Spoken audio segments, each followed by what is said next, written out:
So the Pentagon used to have a contract with Anthropic, who makes the AI Claude. But Anthropic had some stipulations in their contract, specifically that you could not use Claude for mass surveillance on Americans, and you cannot use it in autonomous weapons.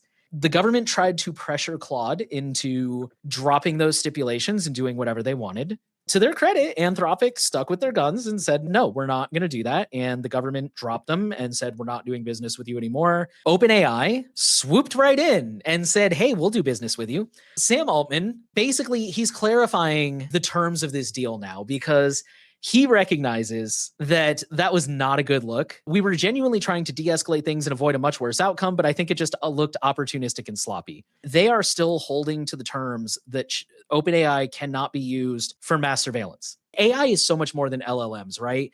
And there's a lot of people who don't even like the term AI because it's been around for a long time. Even before it was called AI, we've had targeted ads, we've had machine learning, we've had, for years, algorithms have been determining whether or not you get approved for a loan, your insurance rates. This is like the next step. AI is being used by the military. It's being used to identify targets. It's being used to calculate how sure are we that this is a target? Where do we think this person is going to be next? All that kind of stuff. And so that has long been a criticism that I personally have heard from intelligence people. They're so inundated with data that they cannot sort through it to make sense of it. I think that's one of the most obvious uses of AI is to sort through that data, which raises a lot of concerns that the article did actually address here, that AI is known for getting it wrong or hallucinating. A lot of the time, the loophole for spying on American citizens is that once data leaves the country's borders, it becomes subject to surveillance. So he would talk about how data centers like Gmail, for example,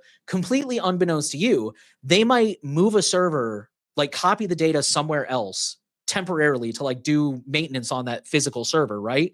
And that data might go to Canada, Mexico, whatever, or even just sending an email. You know, the internet, as far as I understand, like it tries to optimize and take the fastest route to something, which let's say hypothetically, if for some reason the fastest route from, I don't know, Texas to California is jammed up, it might again bounce over to a server in Mexico and then bounce back over to California to use the fastest route. And now again, your data is open for interception. So the fact that this is even a discussion or a question from the military of like, well, can we use it for mass surveillance on Americans?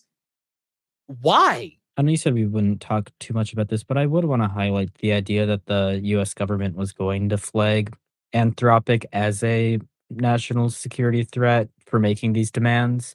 I think it is very concerning that the US government was so insistent originally that like the ability to spy on US citizens domestically was like a hard line that they needed to have not roped enough in this application, especially because this is an agreement between AI companies and the military. Certainly not the people you would want surveilling on your own citizens.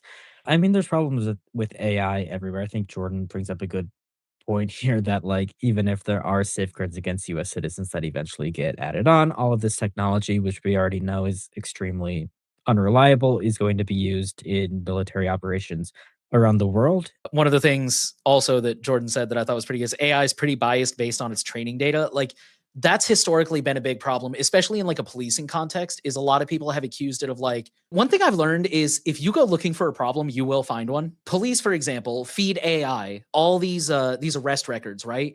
And let's say they all happen in the east side of town. This AI is going to be like, oh, all the crime is in the east side of town. More cops are going to go to the east side of town. They're going to find more crime because there's more cops.